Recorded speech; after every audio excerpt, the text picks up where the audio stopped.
এক মহিলার সংগ্রামের স্বীকৃতির জন্য আরেকজন মানুষের সংগ্রামের কাহিনীর প্রথম পর্ব কাল আপনাদেরকে শুনিয়েছি। আজ দ্বিতীয় পর্ব। দয়া করে সম্পূর্ণটা দেখবেন এবং শুনবেন।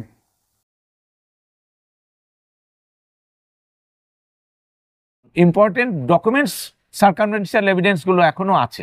ফলে এখনো যদি সরকার এটার দায়িত্ব নেয়, এটাকে বাঁচাতে পারে, তাহলে কিন্তু আমরা একটা ইতিহাসকে রক্ষা করতে পারবো। আর এর পাশ দিয়ে চলে গেছে যে 4 লেন, যার জন্য মন্দিরের কিছুটা জমি চলে গেছে। আমরা কোনো কম্পেনসেশন তার পাইনি। শুনতে পাই যে মারোয়ারি গোশালা এই যে পাশেই, এটা ছিল এই মন্দিরেরই শ্মশান। মারোয়ারিরা এটাকে দখল করে এটাকে মারোয়ারিদের শ্মশান হিসাবে ডিক্লেয়ার করছে। শুধু মারোয়ারিদের জন্য শ্মশান কোথাও হয় না, এটা নিয়েও আমরা লেখালেখি করেছি। সমস্ত শ্মশান হচ্ছে হিন্দু মহাশ্মশান, আর শ্মশানই একমাত্র জায়গা যেখানে মানুষের সমস্ত পরিচয় এসে বিলীন হয়ে যায়। তো এই জায়গাকে ওরা শুধু মারোয়ারিদের শ্মশান হিসাবে ডিক্লেয়ার করছে। শ্মশান করছে, ভালো কথা, আমরা বলছি যে এটা একটা ভালো কাজ। তো এইখানে মারোয়ারি শ্মশান না করে ওরা বারোয়ারি শ্মশান করুক, তাহলে স্থানীয় মানুষের, যারা এখানকার প্রচুর স্থানীয় মানুষ আছেন যাদের পূর্বপুরুষকে এখানেই এই শ্মশানে পোড়ানো হয়েছে, ফলে এটা মিউনিসিপ্যালিটি যদি অধিগ্রহণ করে এখানে কিছু গরিব মানুষের জন্য ব্যবস্থা করে, তাহলে এই শ্মশান খুলে যেতে পারে মানুষের, সাধারণ মানুষের জন্য। এটাও আমরা গভর্নমেন্টের কাছে বারবার জানিয়েছি। এবং পরপর এখানে কিছুদিন আগে একটা মিসহ্যাপ হয়েছিল, কিরকম যে কিছু শহরের গণ্যমান্য মানুষও তার মধ্যে ছিল। এখানে একটা ভুয়ো ট্রাস্ট তৈরি হয়েছিল। তৈরি হওয়ার পরে আমরা দেখতে পেলাম যে এই ট্রাস্টের স্থানীয় মানুষের একটা গভীর আবেগ আছে এই মন্দিরকে কেন্দ্র করে। আপনি কালী পূজার রাত্রে যদি আসেন তা দেখতে পাবেন যে এখানে আদিবাসীরা কেউ একটু জিলাপি, কেউ একটু চিরা দই, কেউ পায়রা এসব নিয়ে আসছে মাকে দেওয়ার জন্য। আমাদের এখানে যে যেমন ভাবে চায় মাকে সে তার পুজো দিতে পারে। এবং যেটা দেবী চৌধুরীর মোটো ছিল, জাতি ধর্ম নির্বিশেষে সমস্ত মানুষের পাশে দাঁড়ানো। আমরা এখান থেকে প্রচুর সোশ্যাল ওয়ার্ক করি। দেবী চৌধুরীর নামে আমরা এখানে মেলা চালু করেছিলাম, 4 বছর চালিয়েছি, আমরা চালাতে পারছি না, সেটাও আমরা সরকারের কাছে বলেছি। জেলা পরিষদ এই মেলাকে রিকগনিশন দিয়েছিল। তারপরে আমরা বছরে 2টো বড় মেডিকেল ক্যাম্প করি। এখানে ফ্রি কোচিং আছে, এখানে হোমিওপ্যাথি সার্ভিস আছে, হোমিওপ্যাথি মেডিকেল সার্ভিস। আমরা ওই অ্যালোপ্যাথি চিকিৎসা, আই অপারেশন ক্যাম্প, মাদার ক্রাফটের ট্রেনিং, সমস্ত কিছু আমরা এখানে করি। অথচ এই মন্দিরকে নিয়ে আমরা 1 ট্যাঙ্কি জল জলপাইগুড়ি মিউনিসিপ্যালিটির কাছে বিনা পয়সা পাই না। আমরা ইলেকট্রিক বিল 4 বছর মন্দিরে কানেকশন ছিল না, আমাদের 2.5 লাখ টাকা ইলেকট্রিকের বিল পাঠিয়েছিল। সেইটা আমরা সেই মানে ইলেকট্রিকের যে ট্রাইব্যুনাল, কলকাতা ট্রাইব্যুনাল অফিস, সেটা ওই ABECA, all Bengal electricity consumers forum, ওদের সাহায্য নিয়ে আমরা দৌড়াদৌড়ি করে অনেক লড়াই করে আমরা সেই মানে বিল মুকুবের ব্যবস্থা করেছিলাম। এবং পরেও আমরা 22,000 টাকা শেষমেশ দিতে হয়েছে, দিয়ে আমরা আবার লাইনটা এনেছি। আমরা ঠাকুরমশাইয়ের একটা মানে পুরোহিত ভাতা স্যাংশন করেছিলাম, সেটাও ওই যেহেতু খগেশ্বর বাবু রাজি না এই মন্দিরকে দেবী চৌধুরানী ডিক্লেয়ার করতে, ফলে ওইটাও ক্যান্সেল হয়ে যায়। তো আমরা বুঝি না যে উত্তরবঙ্গ জুড়েই দেবী চৌধুরানীর অনেকগুলো পীঠ ছিল, এটাও তার মধ্যে একটা পীঠ। তাহলে এটাকে মানতে তাদের অসুবিধা কোথায়? এবং এইটা ট্যুরিজম প্রসপেক্ট হলে এটা তো সরকারেরই, ট্যুরিজম ডিপার্টমেন্টের একটা প্রসার লাভ হয়। এবং দরকার যদি সরকার যদি মনে করে যে এইটা কোনো ঐতিহাসিক প্রেক্ষাপট নাই, সরকার এটা আর্কিওলজিকে ডেকে খোঁড়াখড়ি করুক, করলেই তো এর প্রসপেক্টটা সাধারণ মানুষের সামনে আসতে পারে। এবং এই মানে উত্তরবঙ্গ জুড়েই বিভিন্ন জায়গায় দেবী চৌধুরানীর পীঠ আছে, এবং প্রত্যেকটা জায়গায় এইরকম একটা কালী মূর্তি আছে।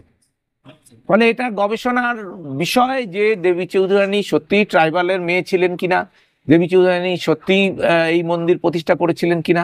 হ্যাঁ, তো এগুলো তো গবেষণার বিষয়। কিন্তু এই সমস্ত যে সার্কামস্টেন্সিয়াল এভিডেন্সগুলো এর চারপাশে আছে, এই সুড়ঙ্গের মুখে নেমেছিলেন এরকম মানুষেরাও এখনো বেঁচে আছে, যারা এই চূড়ার সময় তৈরি করেছিলেন, তারা দেখেছিলেন এই সমস্ত ইগুলো।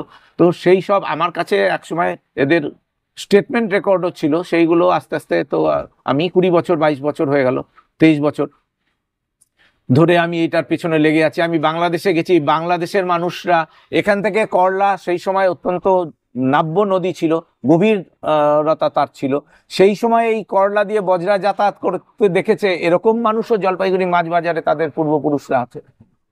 ফলে এই সমস্ত গুলোকে যদি আমরা একটা ইসেতে গাঁথি যে দেবী চৌধুরানী একজন সাধারণ ঘরের গৃহবধূ, সে চেষ্টা করছে প্রথম তার শ্বশুর হরবল্লভের হাত থেকে, অর্থাৎ জমিদার তন্ত্রের হাত থেকে সাধারণ মানুষ নিজেকে বাঁচানো, ফলে সাধারণ মানুষকে বাঁচানো, মহিলাদের উপর অত্যাচার সেখান থেকে নিজেকে রক্ষা করা, মানুষকে রক্ষা করা। তারপরে সে যখন চিনল যে মূল শত্রু হচ্ছে ব্রিটিশ, তখন সেই ব্রিটিশের এগেনস্টে অত্যন্ত কনস্ট্রাকটিভ লড়াই করেছিল। তার এই বিভিন্ন ক্ষেত্রগুলো থেকে সেটা অনুমান করা যায়।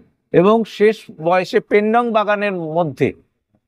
বাগানের মধ্যে তার একটা শেষ ইসে পাওয়া যায়, বলা হয় যে সেখানে তার ম্যালেরিয়া এরকম কিছু একটাতে তার মৃত্যু হয়েছিল। কিন্তু মানে যত ঐতিহাসিকের লেখা আছে, মানে তাদের অনেকের লেখা আমার কাছে কিছু কিছু ডকুমেন্টস আছে, আপনি পরে কখনো আসলে আমি আপনাকে সেগুলো করতে পারি, যে সবখানেই কিন্তু আছে যে দেবী চৌধুরানীকে কিন্তু ব্রিটিশ কোনোদিন জ্যান্ত অবস্থায় ধরতে পারেনি, এবং বহুবার তাদের পরিকল্পিত ফাঁদ কেটে সে বেরিয়ে গেছে। এবং এই যে রুকরুকা নদী, এই রুকরুকা নদীটা আসলে এর কিন্তু উৎস কিন্তু ইঞ্জিনিয়ারিং কলেজ পর্যন্ত, ইঞ্জিনিয়ারিং কলেজের ভেতর থেকে এটা কিন্তু করলারই একটা টানেল কাটানো। এবং সেই সময় ব্রহ্মপুত্র, যেটা বলছিলাম আমি, যে তিস্তার বেডে ভূমিকম্প হওয়ার ফলে তিস্তা সরে গিয়ে ব্রহ্মপুত্রের দিকে সরে যায়, বুড়িগঙ্গার কানেকশনটা, তখন বুড়িগঙ্গায় জলের স্রোতটা কমে যায়। এবং ওই যে সরে গেল, সেই ইটার ফলেই কিন্তু এই বৈকুণ্ঠপুর ফরেস্টের সৃষ্টি, যেখান থেকে করলা নদীর উৎপত্তি। তাহলে এই করলা দিয়ে তিস্তায় যাওয়া এবং তিস্তা থেকে রওনা হওয়া, বঙ্কিমচন্দ্রের উপন্যাসেও খরস্রোতা তিস্তার প্রচুর বর্ণনা আছে, এবং এই তিস্রোতার পিঠের কথাও বিভিন্ন সময়ে বলা হয়। এবং এখানে যে কাছে আর একটা বোদাগঞ্জ ফরেস্টের মধ্যে আর একটা পিঠের কথা বলা হয়, যেখানে নাকি মা কালীর বাম পদ পড়েছিল। আমি জানি না সে সমস্ত তার ঐতিহাসিক প্রেক্ষাপট, কিন্তু মূল যে মন্দিরটা আমি দেখে এসেছি বাংলাদেশের বোদা অঞ্চল যেটা আছে, সেখানেই কিন্তু তিস্রোতা নদীর অরিজিনাল পিঠ, যেটা কিনা এরা এইখানে ডিমান্ড করছে। তো যাই হোক, মানে আমি এটা এরকম কোনো ঐতিহাসিক পিঠের কথা আমি ডিমান্ড করছি না। আমি বলছি যে এখানে দেবী চৌধুরানী একজন মহিয়সী ক্যারেক্টার এবং একটা রিবেল ক্যারেক্টার, যার কিনা একটা ঐতিহাসিক অবদান আছে স্বাধীনতা আন্দোলনের যুদ্ধে। সে যে লড়াই করেছিল সেই ইতিহাসটুকু, সেই রিকগনিশনটুকু ইতিহাসে হোক, যার জন্য তার যে পেরিফেরি সেগুলো নিয়ে গবেষকরা আসুক, সেটা নিয়ে তার একটা সম্পূর্ণ ইতিহাস দেবী চৌধুরানী তৈরি হোক, যেটা কিনা একটা ভবিষ্যৎ প্রজন্মের কাছে একটা অ্যাসেট হিসাবে মান্য হবে। দেবশ্রীবাবু, আমি আপনার এই 20 বছরের সংগ্রামের কাহিনী থেকে এইটুকু বুঝলাম, এর মধ্যে আমার মনে হলো 4টে বিষয় জড়িয়ে আছে। একটা হলো এটা একটা হেরিটেজ প্রপার্টি, এটা আপনি প্রমাণ করতে চেয়েছেন। 2 হলো ওই যে দেবী চৌধুরানী একজন সাধারণ মহিলা থেকে মহিয়সী হয়ে উঠেছেন, হ্যাঁ, তার লড়াই সংগ্রাম, এটা একটা আছে। আরেকটা আছে 3 নম্বরটা হলো ট্যুরিজম অ্যাসপেক্ট এখানে আছে অ্যাটলিস্ট, যাতে কিনা সাধারণভাবে এই জায়গাটা কাছাকাছি পেতে পারে। হিস্টোরিক প্লেস আছে, জলপেশ মন্দির আছে, আরো ঐতিহাসিক জায়গাগুলো এখানে আছে। আর 4 নম্বর হলো নারী মুক্তি আন্দোলনের একটা প্রতিভূ বা প্রতীক, সেই প্রতীকটা যাতে কিনা চিরদিন বেঁচে থাকে। এখনো পর্যন্ত নারী ইতিহাসে তার জায়গা পাওয়া উচিত, এখনো পর্যন্ত নারীরাও অত্যাচারিত। এই 4টের মধ্যে কোনটাকে প্রাধান্য বেশি দিচ্ছেন? প্রাধান্য দিচ্ছি নারী মুক্তির বাহিনী হিসাবে এই জায়গার ইতিহাসে প্রাধান্য প্রতিষ্ঠা পাক। হ্যাঁ, এমনকি লক্ষ্মীবাইয়েরও আগে লক্ষ্মীবাইয়ের যে পরিচয় ইতিহাস পেয়েছে, সেই জায়গাটাও সেটুকুও কিন্তু ভবানী পাঠকের এই দেবী চৌধুরী বঙ্কিমের উপন্যাসটুকু ছাড়া দেবী চৌধুরী আর কোনো রিকগনিশন হয়নি। অথচ বাংলাদেশ সরকার কিন্তু দেবী চৌধুরীর উপরে প্রচুর ডকুমেন্টসের কাজ করেছে, তারা একে মর্যাদা দিয়েছে বাংলাদেশ সরকার। তো সেই ক্ষেত্রে সেই মর্যাদাটুকু পাক, এবং সেইটাকে ভিত্তি করে যে ট্যুরিজম প্রসপেক্ট হচ্ছে, অর্থাৎ ঐতিহাসিক যে ঐতিহ্য যেটা তার, সেই ঐতিহ্য হিস্টোরিক ট্যুরিজম যেটা, সেইটাকে প্রসপেক্ট করে এইখানে ট্যুরিজম ডেভেলপমেন্ট করলে কিছু আয় হয়। আশেপাশের যে 350 গরিব ফ্যামিলি আছে তাদের কথা ভেবেই কিন্তু আমরা দেবী চৌধুরানী মেলাটা চালু করেছিলাম। আমরা গভর্নমেন্টের কাছে প্রজেক্ট জমা দিয়েছিলাম যে করলা থেকে কিং সাহেবের ঘাট, দেবী চৌধুরানী ঘাট থেকে কিং সাহেবের ঘাট পর্যন্ত একটা বজরা চালু করা হোক, যেটা ডেকোরেটেড নৌকা, যেটা কিনা একটা শহরের মাঝখান দিয়ে একটা মিথ। এটার প্রস্তাব প্রথম জলপাইগুড়ি রাষ্ট্রপতি পুরস্কারপ্রাপ্ত কবি মোহিত ঘোষ দিয়েছিলেন আমাদেরকে, যে তোমরা সরকারের কাছে বলো যে দেবী চৌধুরীর এই ইতিহাসটুকু যেন সরকার রিকগনিশন করে, যাতে এই বজরাটা চালু থাকলে শহরের করলার মাঝখান দিয়ে করলাটাকে, সে তখন SGRY প্রজেক্ট ছিল গভর্নমেন্টের, তাতে তিস্তাকে করলাকে যদি কাটানো হতো, এখন করলা বুঝে গেছে, কারণ এটা একদম স্রোতহীন, এখন একটা ড্রেনে পরিণত। সমস্ত শহরের যত বজ্র এসে করলা নদী, আপনারা রিসেন্ট দেখেছেন যে করলা নদী বিষাক্ত হয়েছে, ওই মর্টার সেল টেলগুলো ভেসে এসেছিল, এখন করলার জল খাওয়া যায় না বা ইসেও করা যায় না, সেটা তো আলাদা প্রসঙ্গ গেল। কিন্তু তখন কিন্তু করলা প্রকৃতই স্রোতস্বিনী ছিল, এবং তখন এই করলা দিয়ে বজরা যাতায়াত করত। তো এই সমস্ত গুলোকে মাথায় রেখে সরকার যদি একটা ট্যুরিজম প্রসপেক্টে এই জায়গাটাকে গ্রহণ করে, এবং মানে আমি এটা সেন্ট্রাল গভর্নমেন্টও করতে পারে, উপরন্তু যে প্রজেক্টটা হেল্ড আপ হয়ে আছে, যেটা কিনা হবলিন এখনো আমরা চাইলে তিনি এসে এর ব্যবস্থা করতে পারেন, যে এখানে একটা মানে অল ইন্ডিয়া বেস একটা, যখন যে একটা হিমালয়ান রেঞ্জে যে রেইন ফরেস্ট ছিল এক সময়, তার একটা ক্লিনিক্যাল হাব যদি এখানে তৈরি করা যায়, এবং নর্থ বেঙ্গল মাউন্টেন রেঞ্জে উনি এখানে এসে প্রথম যে এখানকার পার্ক এবং সরকারি প্রজেক্টগুলো আছে সেগুলো ঘুরে এসে বলেছিলেন, তোমাদের এখানে গাছপালা সব বিদেশি, তোমাদের দেশে যে এত রিচ রেইন ফরেস্ট ছিল সেইগুলো কোথায় গেল, সেইগুলোর কোনো ক্লিনিক্যাল হাব তোমরা কেন তৈরি করছো না? এবং উনি অত্যন্ত পণ্ডিত একজন মানুষ, হ্যাঁ, বোটানিস্ট, একদম সিনিয়র বোটানিস্ট, এবং তিনি এখানে 15 দিন ছিলেন, এখানকার গাছপালার উপরগুলো রিসার্চের একটা রিপোর্ট উনি করেছিলেন। হ্যাঁ, এখানে যে দার্জিলিংয়ে যখন অর্কিড ফেয়ারগুলো হয়, উনি সেখানে জাজমেন্ট দিতে আসেন। হ্যাঁ, উত্তরবাংলার অর্কিডগুলো কালেকশন করার কথাও উনি বলেছিলেন আমাদেরকে। তো যাই হোক, সেগুলো আমরা তখন একটা সাংবাদিক সম্মেলন করেছিলাম এখানে, সরকারের পক্ষে MLA MP যারা, তাদেরকেও ডেকে এনেছিলাম, তাদেরকেও বলেছিলাম, কিন্তু ব্যাপারটা আর শেষমেশ এগোয়নি রাজ্য সরকারের সদিচ্ছা না থাকায়। ফলে রাজ্য সরকার এটা বুঝে দেখুক, যদি এই জায়গাটাকে তারা প্রকৃতভাবেই চায় যে এটাকে ট্যুরিজম প্রসপেক্টে মূল্য আছে, তারা তাহলে আগাবে। কারণ আমি একার প্রচেষ্টা এটা কি করে করব?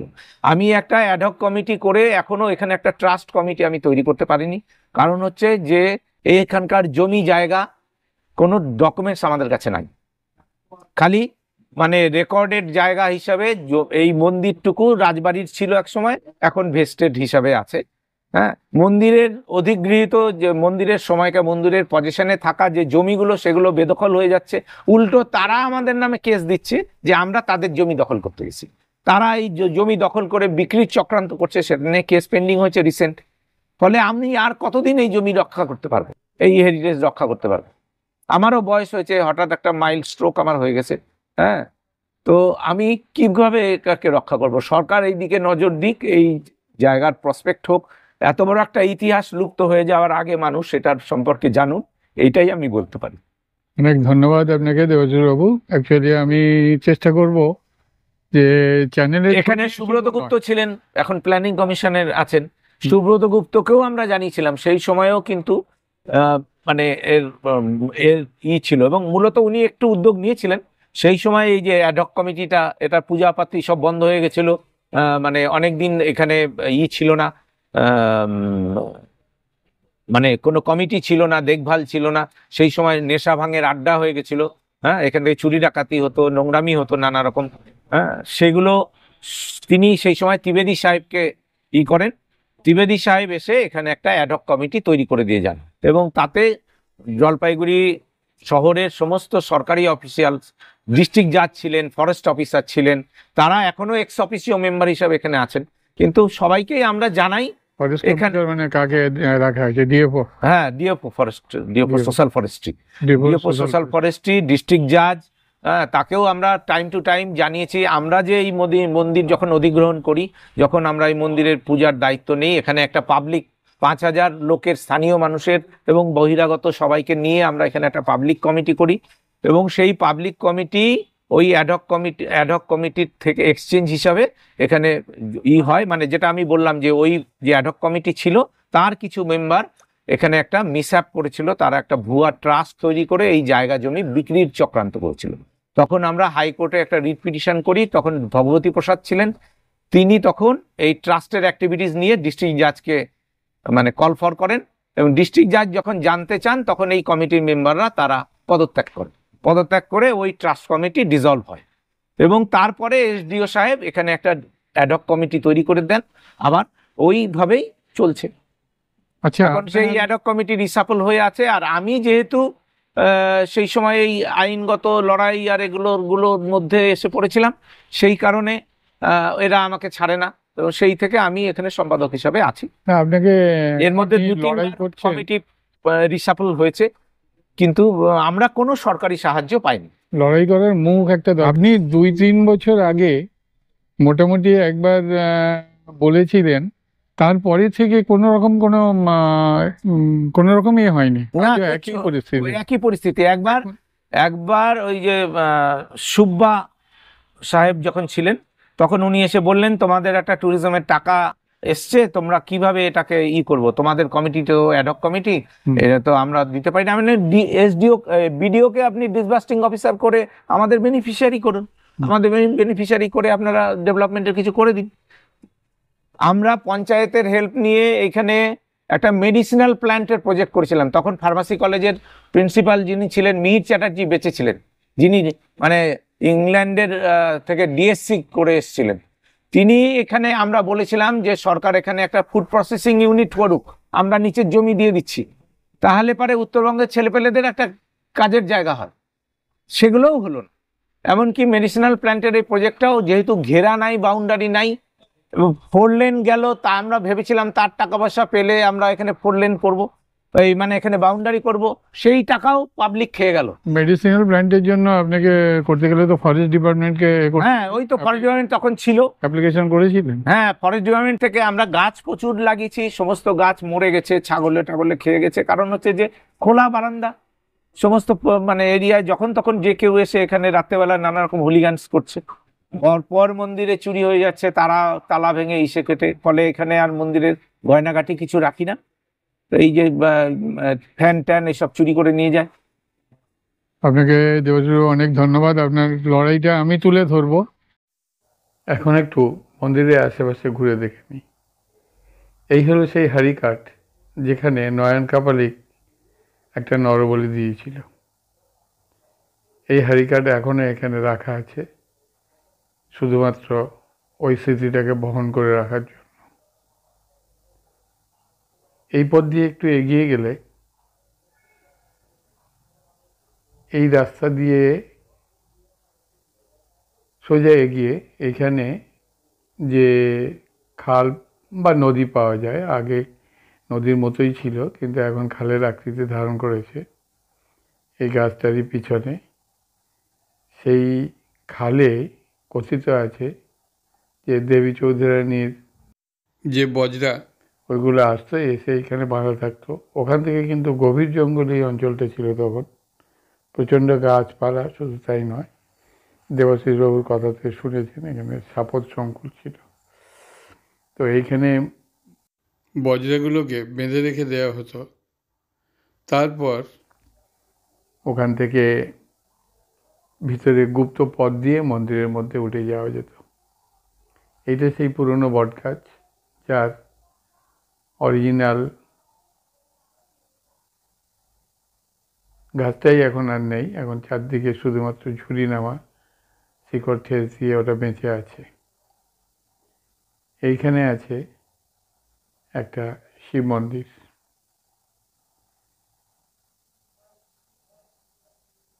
শিব মন্দিরেও নিয়মিত পূজা হয়। এই শিব মন্দির ছাড়িয়ে আরেকটু বাম দিকে গেলে সেখানে